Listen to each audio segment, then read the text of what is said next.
યશવી આચાર્ય. હું અત્યારે જ્ઞાન સહાયકની ભરતી છે એનામાં આવી છું, જ્યાં બધે લોકો અમે 9 વાગ્યાથી આવ્યા છીએ, બધે લોકોને અત્યારે બારે કાઢે છે.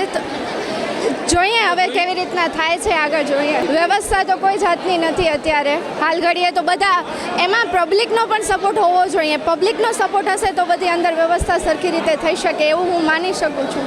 300 થી 400 જણા તો હશે જ. કુમાર હિંસુ ઉપલેટાથી આવીએ છીએ જ્ઞાન સહાયકની ભરતી માટે. અને અહીંયા મુશ્કેલીનો તો પાર નથી. આમાં પહેલાં અંદર બોલાવ્યા ને હવે પછી એમ કે બારોબાર જાવ.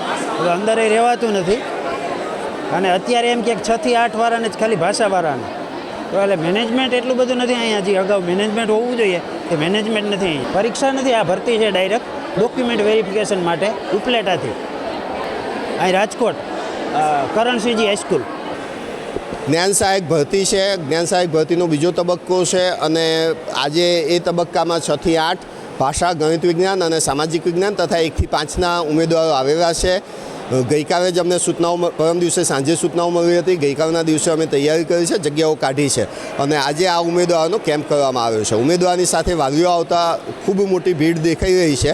અમે ક્રમ અનુસાર સૌથી પહેલાં 6 થી 8 ભાષા, એ પછી 6 થી 8 ગણિત વિજ્ઞાન, એ પછી 6 થી 8 સામાજિક વિજ્ઞાન અને પછી 1 થી 5ના ઉમેદવારોને ભરતી કરવાના છીએ. ભીડને અત્યારે હાલ બાજુના ક્લાસરૂમમાં બેસાડવામાં આવી છે અને બાકીના જે ઉમેદવારો છે એમના કોલ લેટર જોઈ અને ઉમેદવાર દીઠ અંદર આવવા દેવામાં આવશે. ઉમેદવારોને તકલીફ ન પડે એટલા માટે કરણસિંહજીના 4 રૂમ અમે ખોલેલા છે અને એ સાથે સાથે અહીંયા હોલની અંદર પણ અમે વિષયવાર બેસાડવાના છીએ. એટલે ઉમેદવારો માટે પીવાના પાણીની સગવડ, રૂમો ખોલી આપેલા છે એટલે બહાર કોઈને તડકામાં ન બેસવું પડે અને 1 બાય 1 અમે એને હોલમાં લઈ અને આગળની કાર્યવાહી શરૂ કરવાના છીએ.